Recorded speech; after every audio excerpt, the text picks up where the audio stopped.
Hey everybody, I'm Christopher Green. You're tuning into AMTV Alternative Media Television. It's Monday, June 29, 2015, and a dark day for Athens.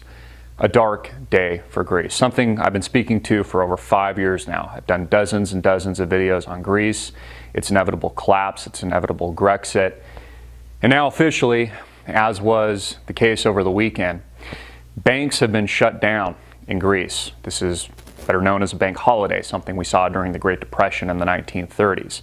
Not only are the Greek banks shut down, Piraeus Bank, National Bank of Greece, etc., Alpha Bank, through July 5th until the referendum, but also the Athens Stock Exchange has also been shut down.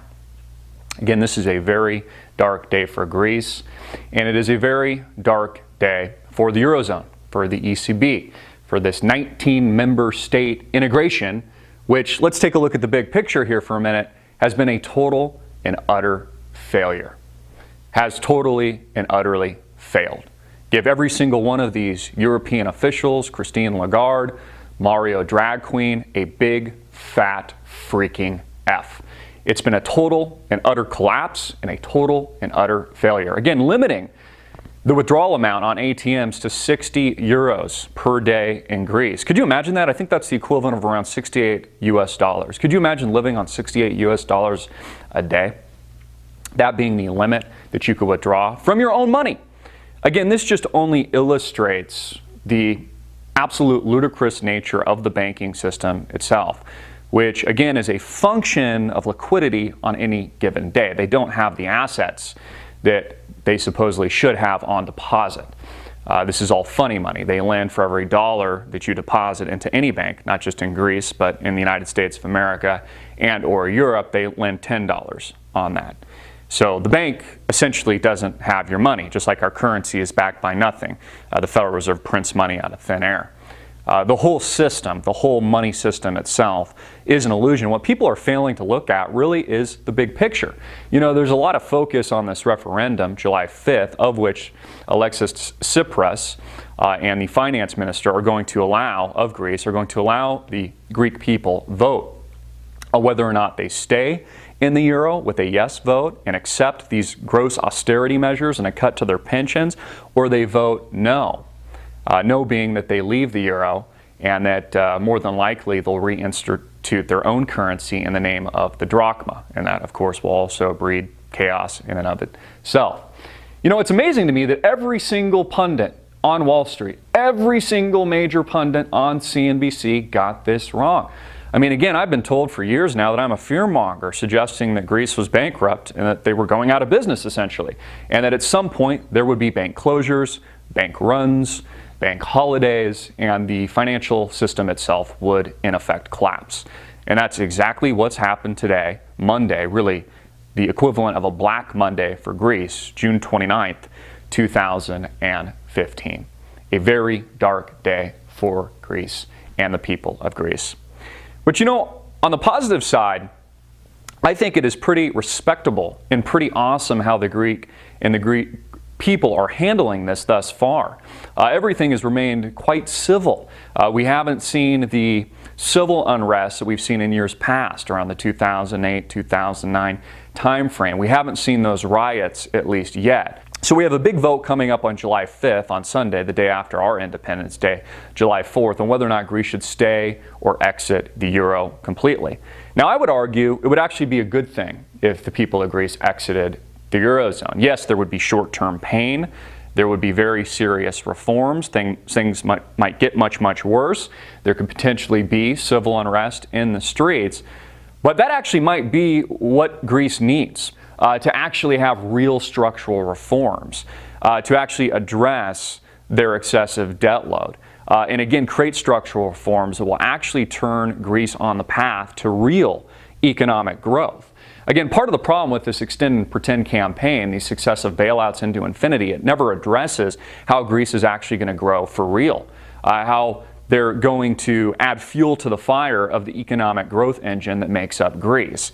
Instead, what the European Union is suggesting is they just continue to paper it over. Even if Greece votes yes to stay a part of the Eurozone, this 19-member state, that's only a short-term fix. That's a Band-Aid on a gunshot wound that, again, in another year or another month or another week will only result in them needing more money once again. We'll be back in this situation once again. Alexis Tsipras of the Syriza Party, what the mainstream media calls the radical left, this leftist party that won't accept austerity. I don't know why that's radical, that they don't want their pensions cut. Many people saying that it is likely that Alexis and his government will lose their power in the coming weeks as a result of all these problems. I actually think that they are pretty smart in the fact that they're allowing the people to vote. I mean, isn't that what a republic is supposed to be about, what a democracy is supposed to be about?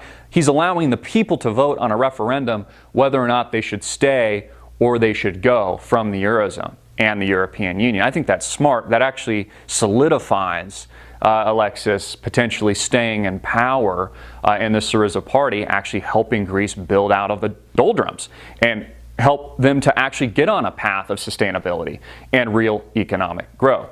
You know, what amazes me is Americans don't think this can happen here, even though we had digital bank runs in 2008 and 2009. Lehman Brothers collapsed. Every major financial institution, not just Lehman Brothers and Bear Stearns, collapsed here in the United States of America. It was met with trillions and trillions of dollars worth of funds paid through an infusion of taxpayer money to keep them afloat. We've, of course, been living the repercussions for years now. Nothing's been fixed. And we have the same structural problems here in the United States that Greece has. The only difference between the United States and Greece is we have the Federal Reserve to print our own currency, so we can paper over our interest payments and our debt into infinity, whereas Greece can't because they don't have the money printing presses at the ECB to print at their leisure because they're a member of this 19-member union. That's the only difference. And Americans don't think that this can happen here. They don't think that a bank holiday could happen at Bank of America, at JP Morgan Chase Bank, at Warren Buffett's Wells Fargo. It's like they just don't think it can happen. I mean, everybody's so dazed and confused, playing their video games and the recent app that they might have downloaded from Apple's store, engaged in this hearsay bullshit.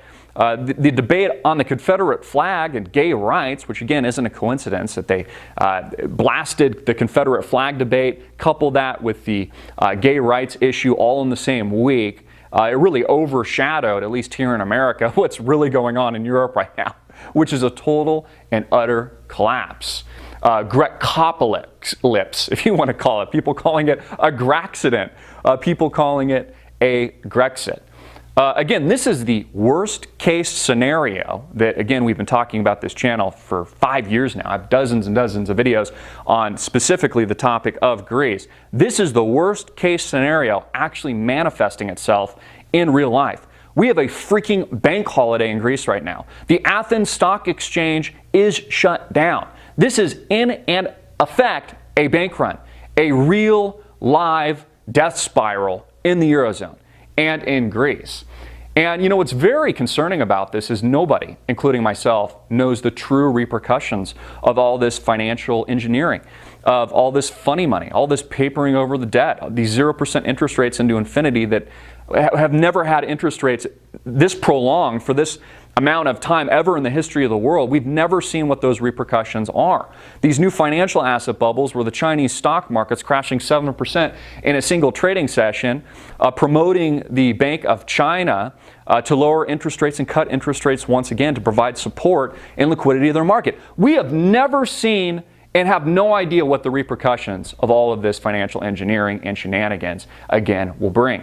Not just to the people of Greece that only make up 1.5% or something ballpark of the total GDP of the Eurozone.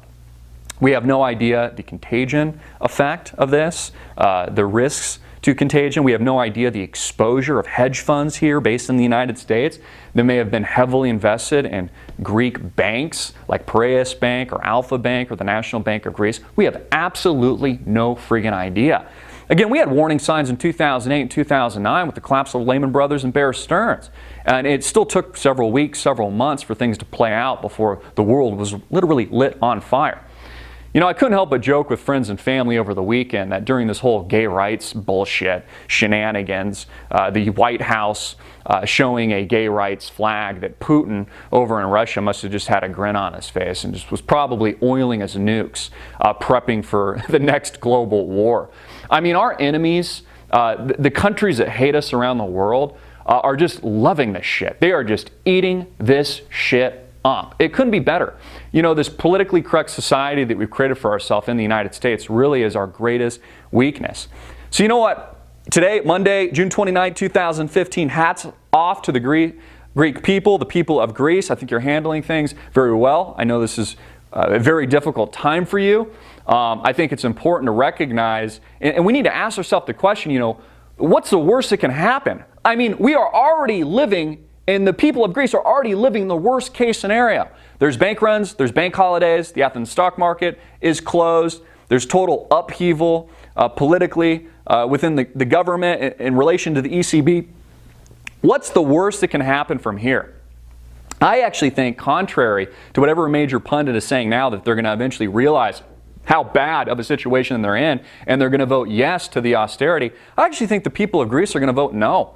Nobody's talking about that. Again, every single major pundit on CNBC, a part of this financial shenanigan gangbang world, told us over the last 5 years that none of this would ever happen, that there would never be a bank holiday, that Greece never would collapse, they would never potentially exit the Eurozone. And now they're saying they're still going to, somehow remain integrated. Even if the people of Greece vote yes, it's only going to be a short-term fix, again, a Band-Aid on a gunshot wound for a specific period of time until they run into the same structural problems, which has brought us here today, which has brought us to bank runs, which has brought us to bank holidays, which has brought us with the Athens stock market closure, which has brought us to a situation, this dire situation, where the world is literally, financially speaking, imploding. Again, this is all a part of the strategy. The strategy of the ECB is, I think, for contagion to spread, for Greece to collapse, for other countries like Portugal, Italy, Ireland, Spain to collapse, because it promotes their agenda of further integration, further tightening, more controls. I think this is actually what they're promoting. You know, it's absolutely insane, but it's what's happening in real life today. I'm Christopher Green. Get this video out everywhere, make it viral, hard-hitting it in your face, and click the link below to support our sponsor.